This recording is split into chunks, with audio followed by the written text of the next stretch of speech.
Hello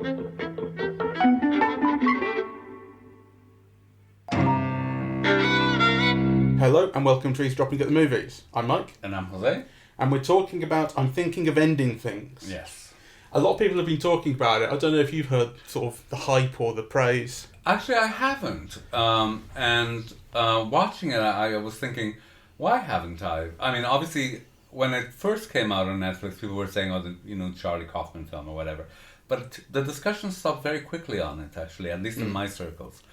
Yeah. Yeah, I guess, well, this is kind of one of my problems in a way, and it's not a problem with the film as much as it is with what it signifies and the people who are responding to it, in that I don't think I've seen very much discussion. I've seen a lot of praise. Right. And I think it's kind of, this is like the latest kind of cultural capital thing, where it's like, if I say I like this, people will think I'm smart. I think. That's interesting, because, well, my view of it changed throughout watching it, right? Like, my first impression was, I don't want to watch this. It's like so morbid and depressing and self-indulgent. And then I thought, oh my God, these are people like me. So the discussions about a woman under the influence and the poetry, and then they go into the house and there's Pauline Kael's collected works and they cite her, and the Robert Zemeckis film and the William Foster Wallace. I mean, I've read all that. That's me, right? But I thought, but none of these people have any humor about it. There's not a joke in it, really, yeah? And then, there's the ballet, like the musicals, yeah, God, that's me, right? And then there was that dance in the hallway of the high school, and I got all emotional. Really? Yes. So I think kind of my response to it kind of almost altered constantly until the end, and then I was very glad to have experienced it. I kind of went the other way in that I liked it less as it went on. I think it's interesting when you say they bring up Pauline Kael and artists and poetry and things. It's interesting because they don't cite it, as they say. That there's this motif in the film of kind of taking authorship from other people. So the poem that she recites in the car towards the start of the film is supposed to be her poem that she's written, but you find out later on it's not. It's part of this collection. I can't remember the woman's name, Eva something, I think, right. Who I think is a friend of Charlie Kaufman's, and that's maybe why it went in.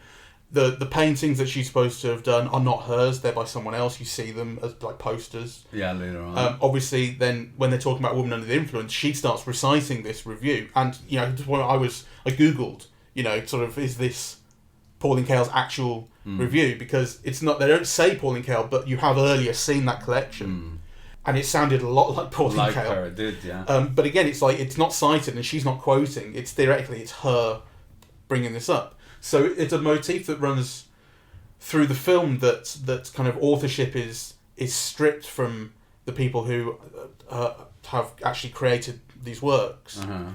It's not saying that I had a good read on, though. I kind of knew what to make of, but it's definitely repeats. Yeah. We should maybe say what the film's about before we get too into it. And there will be kind of spoilers coming up, but it's a film that kind of moves in all sorts of weird ways. So you can spoil it. Like, you can technically say, oh, this is what happens. And, you wouldn't want to know that before you saw it. But it's not a film in which kind of plot revelation is kind of key. It's about character and mood and tone, that sort of thing. You can't really spoil that in a podcast. So take it as you will. We are going to talk about what happens in the film. Yes. It begins with a young couple. The guy's played by Jesse Plemons, who you'll know from Breaking Bad as Todd and a lot of other things. He's a really big. He's about as big as a kind of character actor gets, I guess. I love him in film and TV. So you'd recognise him. And the girl is played by Jessie Buckley. Jessie Buckley, who is Irish. She plays American in this, and I don't think I've seen her in anything before, but she's done things for like the BBC. I haven't seen her in anything. And then they get to the guy's parents' house. That's where they're going, to this kind of farmhouse in the middle of nowhere in winter. And the parents are played by Toni Collette and David Thewlis. And she's meeting them for the first time. Can I interrupt for a second? Yeah. David Thewlis is one of those people who drives me fucking crazy. You know how I complain about casting British actors, right? And actually then I thought it's interesting, because I'm always complaining to Mike about casting British actors, and I don't mind Toni Collette, right? Who's Australian. Why is David Thewlis bothering me? And, part of the reason is he can't even be fucking bothered to do a Midwestern accent, right? I mean, yeah, he's playing it is basically natural accent. I know. Yeah, but I didn't have a problem with that though because I think the film is so. Supposed to be a Midwestern farmer. No, he's not though. Well, he is, but the film is so detached from reality in so many ways that I really didn't mind. I don't think it's that detached in those many ways. All of the differences to the food, the places, the landscape, carrying chains in your car for the snow. That's not detached from place. That is of a place. So David Thewlis was not even fucking bothering to attempt to be a Midwesterner. Yeah, pissed me off. Mm. I mean, we had a similar problem with Three Billboards, and that film was. I mean, that film was all over. Kind of had no real sense of respect for the place and kind of type of people it was sort of purporting to portray. And I shared, that criticism of that. But, that was also trying to go down a more sort of realistic and grounded road. It wasn't really trying to tell you that this is slightly different from the real world. But there's so much that's off-kilter about this film. Well, I see what you mean. That I kind of just let that go. Well, I didn't. And actually, for the same reasons maybe that you did. There's so much that's off-kilter. It's true. And so much that is constantly changing in the film. So, for example, the name of the lead changes from Lucy to I don't know what. Yeah. There's Lucy. There's like Lucia, Lou, other stuff, and then at one point maybe Amy. That's right. So there's so many changes going on, and every time David Thewlis opened his mouth, to me it dislocated me, right? Like in yet another way, right? I mean. It's a voice that doesn't belong in a Midwestern farm where they sing Oklahoma and they go, drink root beer or whatever it is and the burr or whatever. I mean, it just kind of, to me, it was completely off, and I thought it was the wrong choice. And if they couldn't get someone, to speak with an accent that belonged there, they should have hired someone else. Okay, well, that aside, let's continue with the plot of the film. Sorry, a mini rant. Okay, so they go to the farmhouse, which is owned by two born and bred native Oklahomans, played by an Australian and a Brit. And a kind of an uncomfortable sort of dinner ensues. Like I say, it's the young girl's first time meeting the guy's parents, and they've only been going out for something like 6 or 7 weeks. Actually, that's one of the first sort of lines of the film. Is there's a lot of voiceover, and the film begins with her voiceover saying, "I'm thinking of ending things," and then during the voiceover, I think early on she says, "Has it been 6 or 7 weeks? I should know that. Let's go with 7." Feels a lot longer. Time is another thing. I want to get onto at least. And then the film turns into a kind of, I would say, like a light horror movie, and I think the film has been maybe even marketed as though it's a horror. And I think there's all sorts of horror tropes used in the film, but I never felt it was a horror. It's not a horror. I mean, certainly not scary, but, it has things like a journey to an abandoned, or not abandoned, but a journey to a isolated farmhouse. Basement. The basement with the scratches on the door, the feeling that they might not get out, they're isolated, the chains on the car, are we going to be able to leave and stuff? The weird family, I mean, that dinner scene, when it began, had a kind of Texas Chainsaw feel to me, like that creepy family, So there's a lot of that going on. But it never goes into true horror territory, I don't think. Although maybe your relationship to it is more of a personal thing. I think it was more the horror of life than like horror movie horror. Yeah. And this kind of long evening, this evening of dinner turns into a very surreal kind of experience for the girl, in which, as she kind of explores the house and goes into different rooms, and by this point she's kind of been left on her own, the family members start to appear, but the parents are very much older, or they're younger, or they're in a state of decrepitude, and it's very weird, and weird in a kind of light way, like nothing's really threatening, but you just kind of never quite know, like every room seems to hold a new weird surprise. Eventually they leave, she's urging them to leave, she's got work the next day. Again, another long conversation in the car ensues, and they end up at Jesse Plemons High School, where again another kind of few turns are taken and the film ends, and also throughout there's been this plot is probably too strong, but strand of this janitor who you've seen pop up from time to time. He's introduced right at the start as well. You hear a bit of voiceover from him that is subsequently kind of ignored because you go back to hers, which I thought was fun. The end of the film is sort of his to a degree, I think. Like, there's a lot of focus on him at the end. Yes. And then him... I felt the suggestion that he is Jesse Plemons as an older man. He has to be, because there's all kinds of connections made with him. So we're told that the Jesse Plemons character is a janitor, right? And then the scene where she goes into the basement and she sees all of the clothes being washed, they all have the logo of the high school. That's his uniform. Yeah. Yeah. You know, so... So yeah, but again, like as to what that ends up adding up to, I'm not sure. It's a film that really deals in symbols and feeling, and I want to kind of think about how the way time works in it, because it made me think about Christopher Nolan again. Actually, I mean, it's interesting because you're obsessed. No, well, it's not it's not obsession, but I thought, the way this is working, like in a Nolan film, the way time works, it wants to add up. The way that the kind of logic behind the way he manipulates time, it wants to make sense to you ultimately. And this has a much more free, kind of poetic and expressive approach to time. So like I say, you walk into a room and the dad is there and he's 20 years older with grey hair and he's got almost dementia and he's shaking. And then you walk into another room, he's younger again, but the wife is incredibly old and she's on her last legs. And there's a kind of feeling of death around that I think kind of pervades the film. Yes. Right at the start, when they get to the farmhouse, Jesse Plemons takes the girl on a tour, and one of the things they see is some lambs that are frozen, and she says, I'm literally like dead, frozen and dead. And she says, what's going to happen to them? And he says, when they thaw out, they'll probably be burned. But there's this feeling of like they are frozen in time for now, as they are. And then shortly after that, they get to the pigs, and there's this black spot on the ground in the pigsty. And he says, we discovered these two pigs, and they were being eaten alive from the inside by maggots, or from underneath by maggots. And that's where they were. And so this black spot kind of weirdly memorialises these pigs that were there. And then when you get into the sort of dreamy aspect of that evening in the house, you get the dad in this state of physical decrepitude, and Alzheimer's is coming on for him. And he says, I'm looking forward to when it gets really bad, because then I won't have to remember that I don't remember. And the mum is literally dying with her son by her side. Which again, I think has kind of horror film aspects to it. Physical deterioration is very often a motif of horror as well, in kind of haunted houses and things. So that's kind of around the whole thing. And to bring it back to Nolan, like when I was sort of thinking about like the way this is much freer in this, and you're not really expecting anything to add up, and that's just not what the film is doing. It also made me think about how when we were watching all those Nolan films, we were kind of talking about Nolan as someone who is of particular importance to me and my generation and my kind of people, my demographic,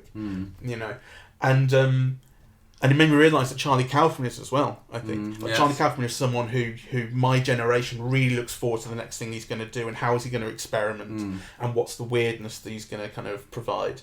It's primarily in his scripts, because he used to just write scripts, and then it's this, and previously Anomalisa 5 years ago, and previously Synecdoche, New York, which he's directed. No, well, those are the films he's directed. Right. Okay. And then previously, Being John Malkovich was the film that made him huge as a screenwriter, and that was directed by Spike Jonze.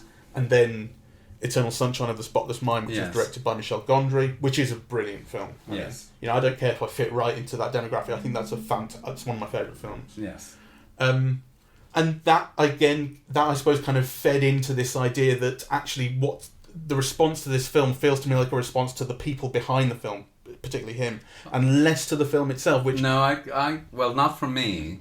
Yeah, well, that's what I'm saying. Like when I was looking at, because I was looking at reviews and I was trying to see what kind of handle people had on it, and every review that I saw was along the lines of they told you a few things that happened and said it was brilliant and were kind of satisfied with that. And I thought, no. There was no attempt to interpret the film, and I thought, this is just, you're saying this because you want to be seen as liking it. Well, no, I mean, so let's explore it. I mean, because as I said, my view of it changed constantly throughout the film. Yeah. And, at the beginning, I thought it was so self-indulgent. I mean, what you were saying about death and, the pig and the lambs. And, I mean, the film tells you, right from the beginning, like, one of the differences between humans and animals is that humans know we're dying. We will all die. It's the one thing you can't get away from. So, that's in a way one of the things that kickstarts the film. So on the one hand, you know, the girl is thinking of ending the relationship, and on the other hand, you know, this thing that we all die, right? So I was very disconcerted as well, you know, when they arrive. Well, the whole conversation in the car at the beginning when they're driving to the farm, I really love that, actually, you know. So so on the one hand, I thought it was self-indulgent and so on. On the other hand, I thought this really does evoke all the awkward relationships or, you know, that you've ever had with your lovers or partners, and, you know, kind of, or the wanting to speak and the not wanting to speak, or the dread of speaking, or the, you know, kind of managing situations where your head is saying something different than what your actions are performing. I mean, I thought all of that, you know, so I didn't like it, but I recognized it, really, yeah. So, and I think that's its own kind of achievement, really, that sense of uncomfortable kind of dread, really. Yeah, discomforting. Being in a situation you really kind of almost don't want to be in, really. You know, and on the other hand, kind of being torn, because you are finding all these connections with people, right? So she keeps saying, oh yes, he's very nice, I want to break up with him, but he is very nice, he is very thoughtful, he lets me speak, right? Like, yeah. So there's like this kind of weighing. So I didn't enjoy it, but it kind of spoke some truth to me, yeah. I liked seeing it dramatized, because you so very rarely in cinema get things you recognize, you know, as being true to you, dramatized in those ways. The scene that I really didn't like was when they got to the farmhouse, you know, and the whole thing with like Tony Collette and his bedroom, and like you said, David Thewlis, every time he opened his mouth, it really took me out of the... Thewlis. Well, T. David T. He can fuck off if he can't be bothered with the accent. Why should I bother with his name? So, and then this thing about the aging and the makeup, and like you said, it's almost like every scene you were meant to be in a different time. They looked either older or younger, but this was made even more complex because actually the young people never changed. Right? They didn't get older in response to it or younger. So you think kind of, what is this signifying? Is this, you know, is she looking at this and thinking, this is going to be my life with this guy, yeah, visiting this farmhouse as they get older and die and forget, you know, and so on. And, you know, that farmhouse, which initially seems nice, but then the closer you look at it, it's all dirty and scratched, and the food looks terrible, and then the nightgown has vomit from 1973 or whatever it is. Baby food. Sorry? Baby food. Yeah, baby food. Yeah, so it's been there for 20... Yeah, there's a sense of creepiness and disgust, and so is this going to be my life? And it all evokes a kind of loneliness or alienation, yeah? These people are never connecting, really, yeah? I think that's really true of Charlie Kaufman's work in general. It's a lot about isolation, loneliness, trying to connect, not being able to, that sort of thing. Yes. But I wish I'd been able to make more sense of that patterning. Like, I just didn't quite understand why in some scenes he was middle-aged, and in some scenes he was very old, and in some scenes he was like, yeah, or she, you know, dead, young, yeah. It felt really scattershot to me, and maybe it's something that, you know, further viewing would kind of elucidate, but I think this goes to what I was saying about the film's use of time not having a logic to it, really. It's about a feeling and that dislocation, I guess. Hopefully that's kind of feeling, because that's what I got from it. I think there has to be a logic, you know, because, I mean, just in terms of editing the film and putting it together, you know, you will have put it there for reasons. But that the reasons that a viewer can't discern is a problem. Yeah. So I think it's a failed kind of idea, because I feel left kind of just left out of it, like not getting it, right? Maybe that's like, oh well, I didn't get it and that's my fault, and other people got it, but I do think it's a failed idea, because I don't know that there is really actually an underlying logic to it, and that means that the kind of emotional or tonal things it was going for didn't really register with me, because it's not a film that made me feel really at all, and I think that's what it wants to do ultimately. Yes. I think that's how it's trying to speak to you, is through feeling. Actually, I think it's very interesting, because the only times that I did feel.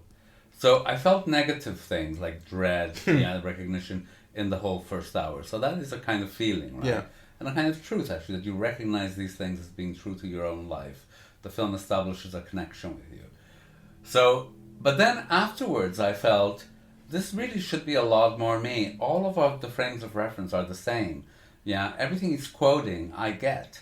Yeah, but what I'm missing is a kind of, a sense of humor, a laugh, a joke, something pretty in life, right? Something, like it's not all this bleak alienation. It felt kind of false to me in that respect.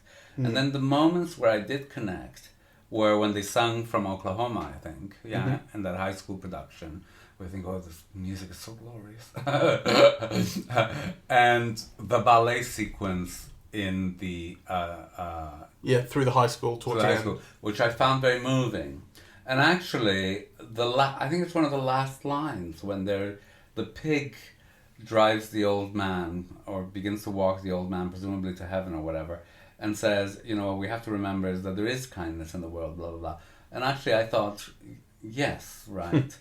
But, so it's a film that I almost connected to, and maybe it's just I have a sunnier outlook, right? Disposition. Yeah, but I actually think there's something, except for those moments, I was beginning to think, like, I just don't, it reminded me a little bit of Ken Loach's films, where I just end up not believing them. They alienate me because, nothing is ever so relentlessly grim. And I think nothing is ever so relentlessly alienating. We do connect to people, and we connect sometimes with little things, right? Like a gesture, or, you've been told that the mother can't cook, and yet here she's made a whole feast out of stuff that's been produced in the farm. So, maybe to connect to, I think the, this thing that we're always alone, or we have trouble connecting, or whatever, would have been more powerful and more truthful had you also throughout shown slight moments of connection, really. It's interesting to think about, you say about the mother, she can't cook, but then she lays on this amazing feast, because that kind of contradiction is repeated through the film. Yes. So you mentioned, the girl's name is given many different names, to the point where at one point in the voiceover, she's not even sure what her name is, and she says, Amy? Is he calling me Amy? That doesn't sound right. Her job changes. Yes. She's a quantum physicist, she's a gerontologist, she's a waitress, she's a painter, poet, all sorts of things, right? And she seems to show expertise in these various things at different points as well. So it's not just a label, she changes. And there are other things of that nature. Does he change? Sorry? Does he change? Well, this is kind of what I'm getting to, because I think actually he, in some sense, although the film really begins from her perspective and really carries through her perspective. She's the one walking through the house that we're following, and she's the one we're stuck in the car with when he gets out and leaves at the school. So we're with her the whole time. But in some way, I think the film's reality is kind of created by him, by Jesse Plemons. I think one thing that I really love about Charlie Kaufman's work is it's basically always set in someone's head somehow or other. Yeah. I'm beginning with being John Malkovich, where they literally go inside John Malkovich's head and see out of his head for 15 minutes and end up taking him over. I hope I haven't spoiled it for anyone, but it's great. Eternal Sunshine, they literally run through Jim Carrey's memories in that film. Half the film takes place inside his brain. But then more generally, in his later work, Anomalisa kind of takes place within the David Thewlis' character's head, insofar as he has a voice, and the girl has a voice, and every other character shares Tom Noonan's voice. In that they're all just the same person. So he kind of depersonalizes them, and it's just down to him and the girl. And in this, I get the feeling, I think there's something interesting going on in terms of male-female dynamics in this, and kind of social expectations, in that she kind of has this feeling, the girl in this, that she wants to end this relationship. She starts off with, I'm thinking of ending things. And what you were saying about, she kind of weighs up pros and cons of the relationship. There's like this kind of instinctive feeling that she has that this is just not going to go well, And then there's that thing she says about they tell the story about how they met. And it's this thing that there was a quiz night at a bar, and he was looking at her, and he asked her a number eventually, and she said yes. And then later on, when she's kind of thinking back on it on her own, she's saying, "Why did you say yes? It's so easy to say yes." And then a yes turns to another yes, turns to another yes, turns to a whole relationship. Whereas you can't just say no. And so there's like this instinctive thing that she should have said no, and that she can see this going bad. But she engineered it because he was too shy. So, like the whole drive comes from her.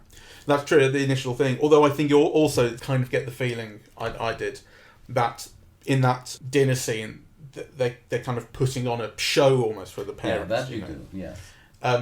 So yeah, I mean, you're right, but I think it's an area where there's kind of slippage. I wish we'd been more inside his head, because that is what's missing. Well, this is the thing. I think ultimately, her identity seems to change in ways that favour him, or the ways that he likes, kind of, I think. He gets to name her, he gets to say what her job is. And so that, in combination with the idea that she kind of has this feeling that something is wrong and she needs to leave, is like, there's like it's like a kind of dramatisation of a kind of toxic relationship in which she feels controlled and can sense that's wrong. He has this feeling about him of a guy who's like getting there in terms of like progressiveness and wokeness, but he has outbursts, he has aggression, and you feel like, oh, he's not quite there, and actually I can tell that I shouldn't be in this relationship.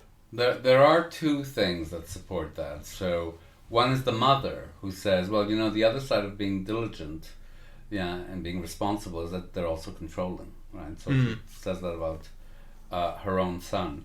And then the other thing is the discussion about baby, it's cold outside.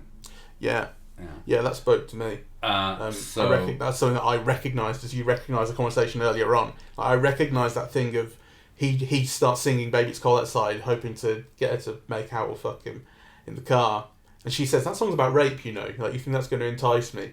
And he says, "No, it's not." And then she kind of explains why, and he's resistant to the idea, and eventually kind of comes around and apologises, but he doesn't express an understanding of the point. He just kind of accepts it. So like he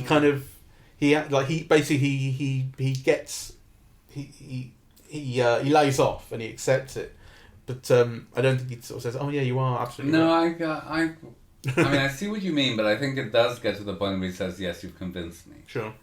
So but it is true that you're not inside his head, so you're inside her head. And she's obviously constantly talking about him. When they're the parents talk about him, and she performs to the parents about him. Yeah, but actually the only moment where you really get inside his head is the final bit where he sings, and where he's awarded the Nobel Prize and he sings the closing song. I don't think you ever get inside his head before that. Not in the same way, but so what I'm saying is maybe this is a very charitable interpretation of the film, because it's a film I had real problems with, and I couldn't go as far as say I liked it really. But I think what it's trying to get at is you are her inside a world created by him. You see what I mean? Yes, I do. And that kind of feeling of trying to escape. But the film is not conveying that very well, if that is the case, because it starts with her. Yeah. So actually, as far as, film conventions go, she is the world. It's her world, that we're getting. She's the only one in it for the first 10 minutes or something. When she's waiting to be picked up. She's got that whole monologue, right? So it's yeah, I know her what you world. mean. But then, like it's a real horror film trope, that journey away from somewhere to somewhere new. That happens at the start of so many horror films, and maybe you could see that as the journey from her world into his. Let me ask you, how do you interpret the last images in the film?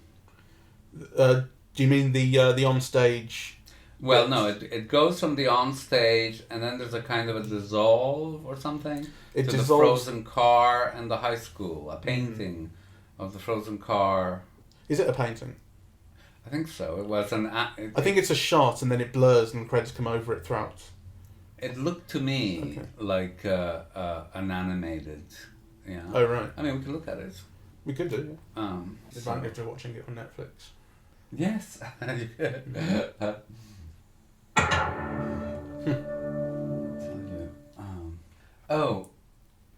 Yeah, I want to ask you about the beginning images as well, actually. Well, let's go to the end first, because we said... Yeah. It's a long film as well, 2 hours and 15 minutes. It took me ages to watch it as well, because actually when it got to the bit where the Pauline Kael was happening, I paused it, and it helped that I was so bored.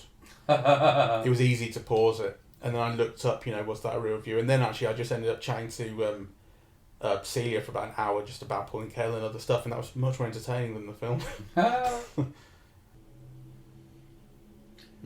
To me, it does look... It might well be computer generated or model or something. It's difficult to tell. It might be, yeah. No.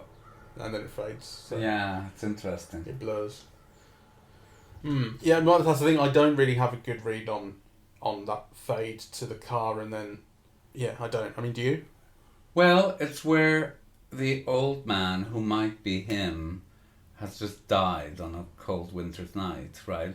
So it could be that, this guy's life is just, he'll end up being, a janitor in a high school and kind of... Yeah. So, I mean, the film does kind of play with those shots of the janitor kind of spliced in. The film does kind of play as his memories, or kind of his imaginings or something like that. Yes. Like he's the author of this story. And there's a lot... Oh, come on. Sorry, I just want to show the first images because I couldn't decipher them. Piece of music. No, it's on the telly. You need to make the telly sound.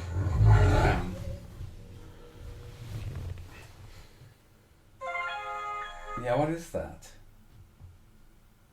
Well, that's the production company, isn't it? Oh, is it? Okay. Mute it, man. Mute it. I'm trying. Okay. Yeah, it has a Russian. Okay, so it's probably right. But what is the first image in the film? Let's see. That small Interesting title. Yeah. Small title, lowercase, just so indie. Yeah. Ugh. And so, what is this image? Like wallpaper. Yeah.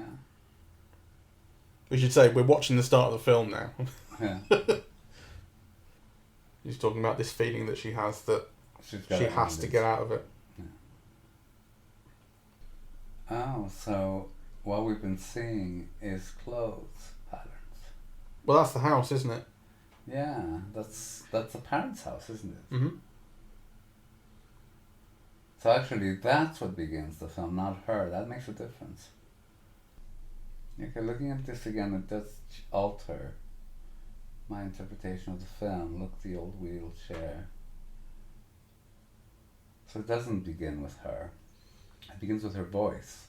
But it begins with her voice over this house of this family that's not hers. That's a famous painting, isn't it? Yeah, it's the what's it called? The Scottish one that's often used to evoke the sublime. Caspar David Friedrich's Wander Above a Sea of Fog. Yes. That's what it is. Okay, so now it starts on her. It's just this person confronted with, kind of uncertainty and that sort of thing, I suppose. You can't see his face. Anyway, so, it begins with this old house that's deserted, that introduces a lot of the themes that you see throughout the rest of the film. Yeah, the wheelchair, people are dying, the swings, for children that no longer need them. Yeah, the house becomes the psychic setting of the film, not her. I think that's very interesting because it's his house, it's his family's house, right?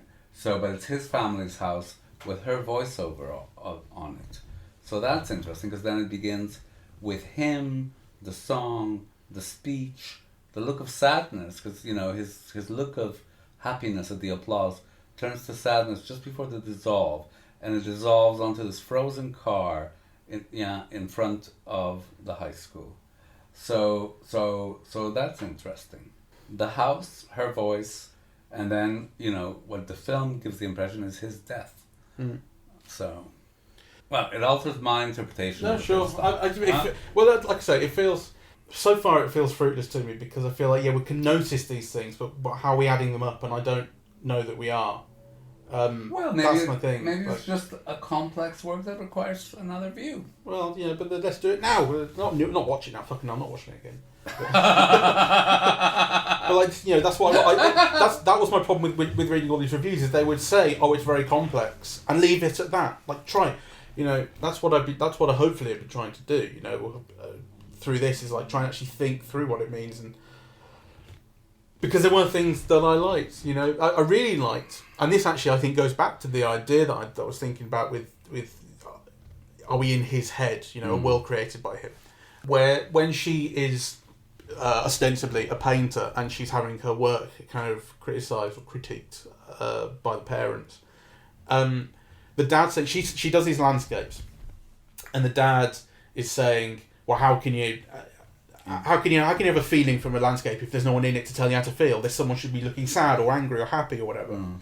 And she says, well, imagine that you're the person having that feeling, right? Imagine, like, if you were there, you wouldn't be looking at another person, you'd be looking at this. How would you feel? And she says something about, the world is just there. The world just exists, and we are the ones who experience it.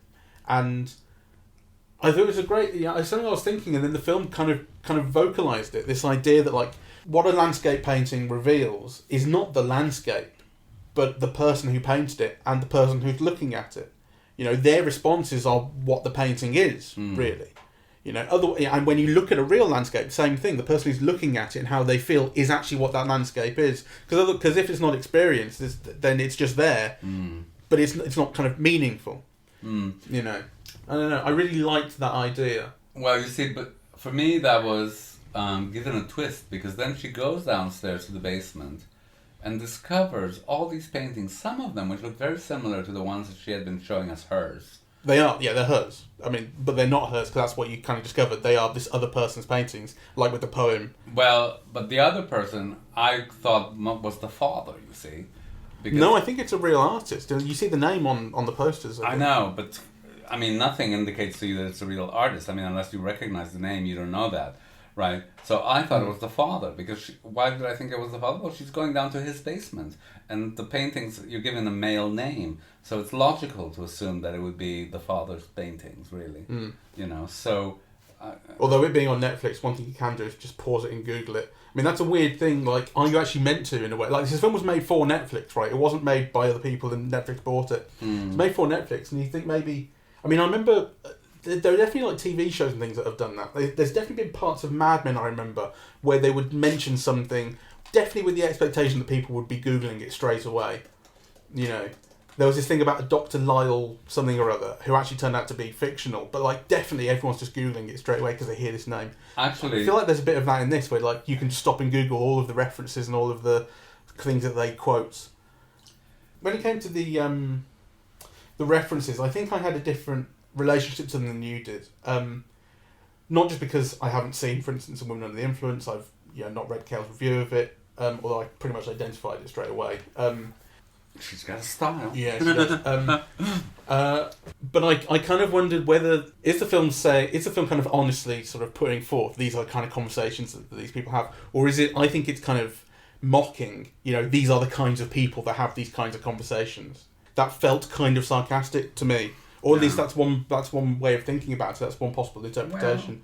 Well, I did kind of feel like with Jesse Plemons' character, I recognised so much about him that is actually not all that complimentary to me, basically. Yes. Like he's a guy who really values his intelligence, but actually hasn't done all that much with his life. I don't know. He has he seems to have like an image of himself that he values quite highly, but actually speaks to like. He knows that it's not a true image of himself and doesn't like that other people see him differently or will speak about him, that kind of thing. Well, he's someone who's ill at ease in himself, who's very shy. but clearly also willful. Yeah, you don't end up from that farmhouse with those parents, into the set of references that he has without following his own path.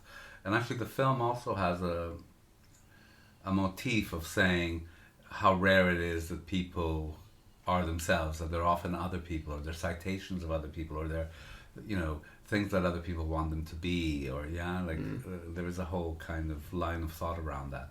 So actually, him being himself is obviously something that he valorizes, and on the other hand, the himself that he is a very awkward person, a very socially ill at ease person.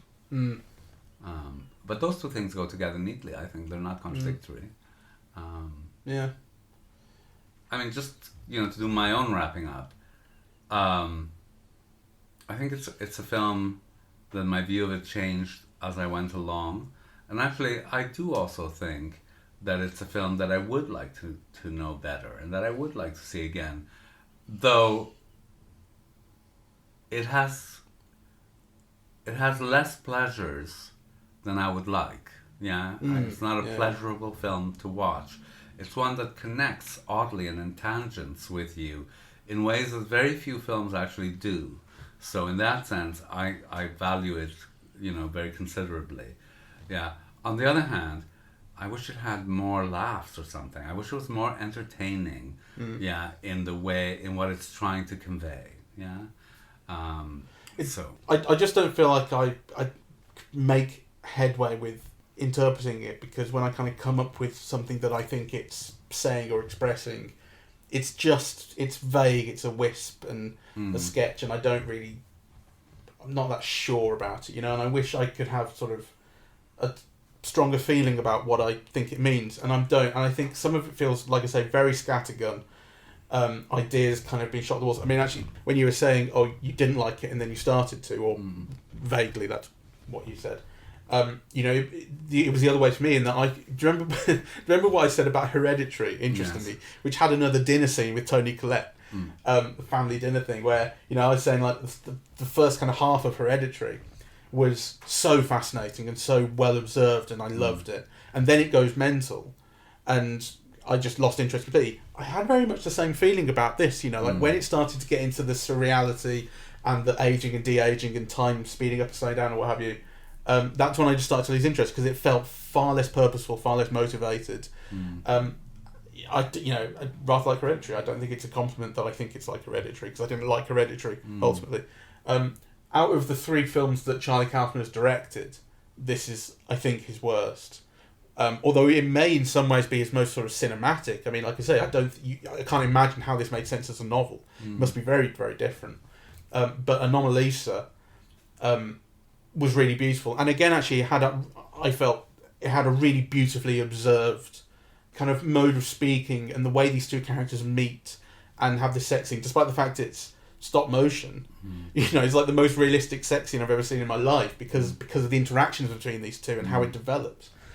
And Synecdoche, New York, which you said you haven't seen, shares a lot of the ideas about, or a lot of the theme of death and dying. The main character in that is a guy called Caden Cotard, who's played by Philip Seymour Hoffman. And Cotard is a reference to the Cotard delusion, which is this imagination that you are dead. You feel like you are dead, and that's what you believe. I mean, it's not just imagine. It's a delusion. You believe you're dead. I think that's what it is. And there's another interesting thing with kind of time slippage in that film, where at the very start there's this breakfast scene with him and his family, and you see dates on like newspapers and milk cartons, and you hear it on the telly, and the dates are jumping forward like days and weeks in time during a breakfast scene. So like time is running away from you, it's escaping from you, like, and that, I think that definitely feels kind of echoed here. That feeling like time is something that you can only experience and you're not in control of, and it can get beyond you very quickly, and without you, it can leave you behind. That kind of feeling of lack of control and speeding towards death. There's an element of that here. Anyway, it's been really interesting to talk about it. Some interesting stuff has come out, and I'm glad. Because I wasn't expecting it to. I felt nonplussed, and left kind of adrift by its imagery or symbolism. And, I feel a little bit less adrift now. Yes, I do as well, actually. But and really, I do think that any film that leads to such an interesting conversation is a film worth watching again. Yeah, it's very easy to say that, though, isn't it? It's true. It's easier to say than to do. But just because it's easier to say than to do doesn't mean that the thought isn't an honest one. Yeah. Yeah, so thank you very much for listening. We're eavesdropping at the movies, and we are on Apple Podcasts, Spotify, SoundCloud, YouTube. I think Amazon Podcasts now. They've just started up. And I think we're on that. Oh, good. Because they picked up like 45,000 podcasts just by putting in a list, and we were on it. Fantastic. So, I think we're on that. And the website is eavesdroppingatmovies.com. Our social media is Facebook and Twitter. And there you go. Cheerio. Bye.